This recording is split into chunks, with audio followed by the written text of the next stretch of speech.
Hi, I'm Jonathan Strickland. And I'm Robbie Billups. And you're watching the Deeps Flashback. Or as I like to call it this week, you dropped the bomb on me, baby. You dropped the bomb on me. Stop. Ow. Ow. Ow. Ow. Ow. Ow. It's embarrassing. I know.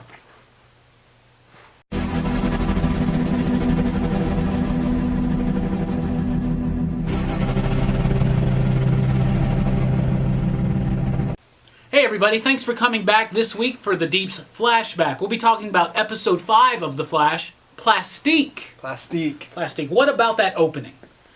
It seems like every episode of Flash now has a high-octane, very dynamic opening that I just love. He's running up the wall, it's funny, he's getting into it. What'd you think?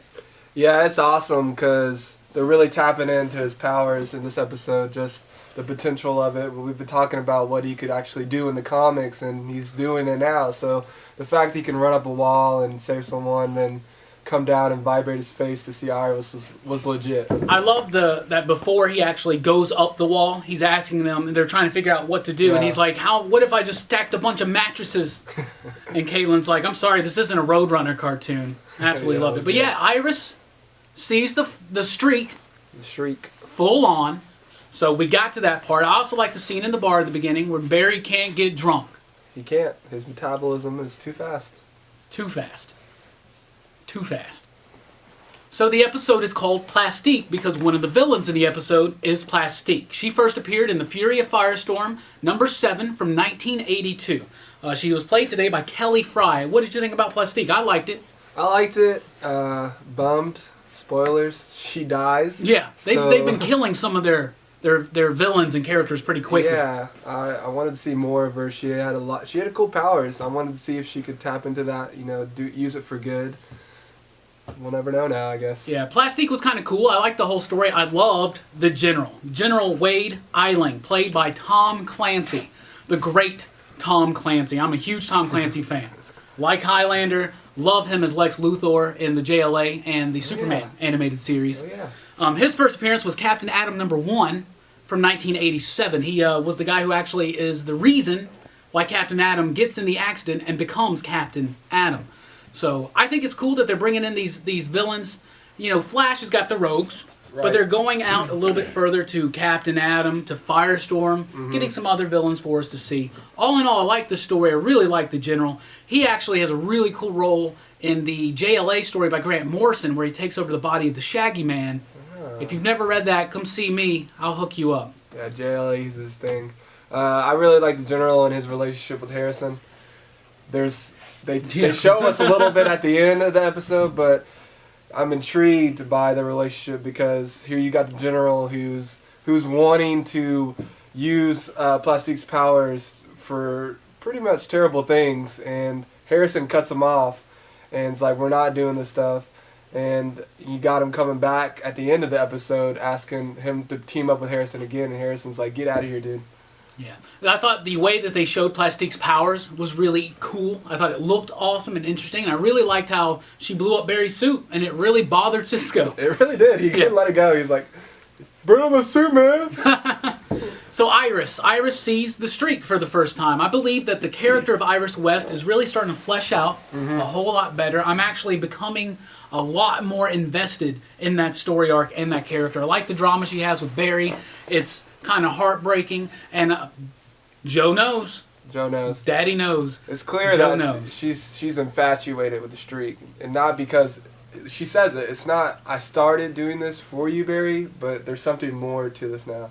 Like, people need to know the Flash, the streak exists, because people need to believe in that. He's doing good things. It's not the fact that whoever he is under the mask, it's what he's doing, what he stands for, and that's legit. Yeah, I like the scene when Flash meets up with Iris, and he just keeps like shifting around, dude, his voice, hiding in the light. His voice. It was like a Cybertron voice. I love the way that Joe responds when he shows him. He just starts laughing. He just like, that's awesome. I'm thinking, doesn't really disguise your voice that much, Barry. I didn't even know it was him, his voice doing that. I thought it was something, like how Ollie has his I thought he had one of the arrow things. Yeah. No, it was his voice. A cool way to show him using his powers. Now, of course, the confrontation that Barry has, not as the Flash, but as Barry with Iris, is the reason now why she puts her name on the blog about the streak. And that's, of course, is going to lead into her becoming, kind of a damsel in distress, probably. She's probably going to get captured by the Rogues because of that in the near future. We'll see. And it's also weird how, Joe's like, I knew you've been in love with my daughter. It's still weird to me they grew up together, brother-sister relationship, but somehow he's in love with her. But still, Joe's cool with it. Joe's cool with it, but what's even weirder is, they kind of have a fake breakup. They do. Middle of the episode, he's like, we can't talk anymore. And she's like, okay. Yeah. So it's just like, they weren't even dating. Why are you being so dramatic, Barry? No, he wants to stay away from her. He thinks it's for the best. And I like that drama. It's starting. I feel a lot better about the character of Iris now, I do too. So I really like that. The ending there. Plastique, of course, spoiler alert, she does die. But that whole ending I really liked. Harrison manipulating her into going and killing the general. I really like the... Well, first of all, she's exploding. And so Barry runs on water. And that's something he does in the comics all the time. And also the scene when he's out running the blast. I just thought it looked fantastic. So once again, the special effects are there. The action is there. The human drama element is there. I'm really liking it. Yeah, kudos to CW for everything they're doing with the show. Because, for spending some money on it. Yeah, it looks awesome. Like, it really does. When he's running up the wall, when he's running on the water. And I still like to, the general shoots Plastique.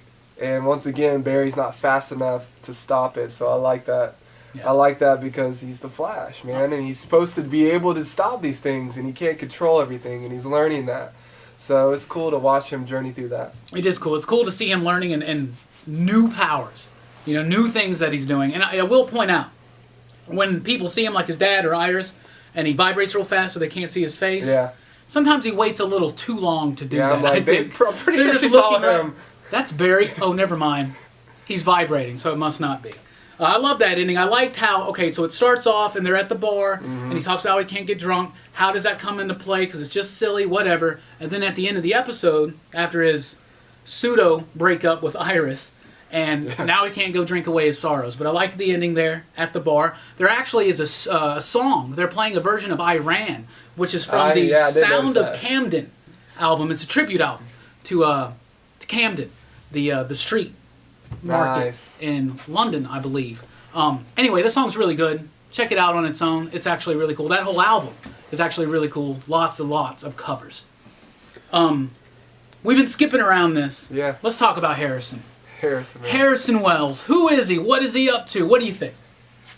Overall, what do you call him? Is he doing this for the greater good, or is he just pure evil? Like, you really don't know, and I really love that about the character, because what's the actor's name? Do you remember? I don't remember his name. Tom Cavanaugh. Yeah, he's killing it. Like, he's the dude is great as Harrison Wells, because he makes you love him.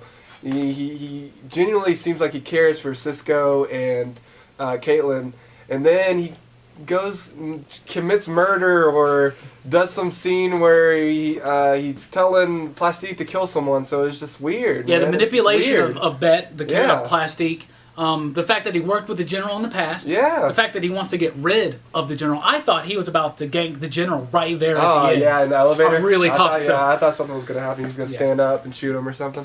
We have speculated that he is from the future. And in this scene, in this episode, when they find out that Plastique is basically dying, and he tells her, "I'm sorry, but the science to cure you hasn't been invented yet."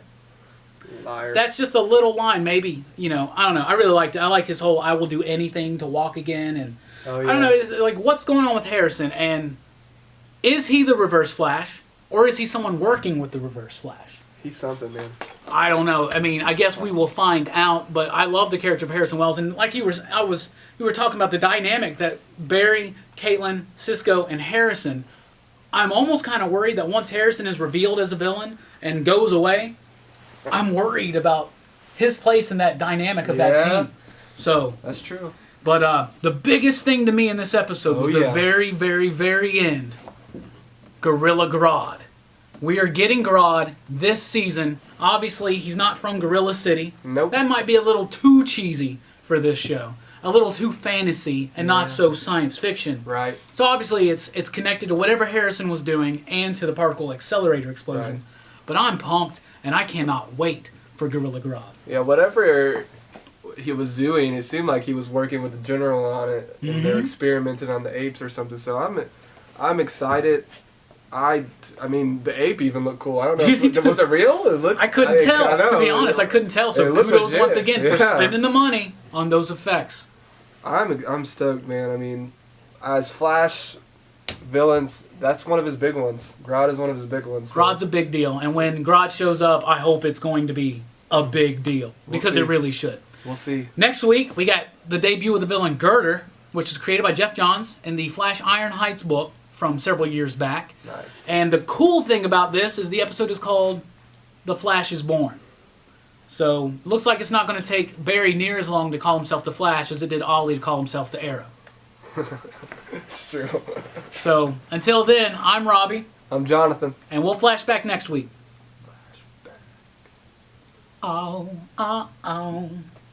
Oh, oh, oh. You dropped the bomb on me. You knocked down the Barry action figure.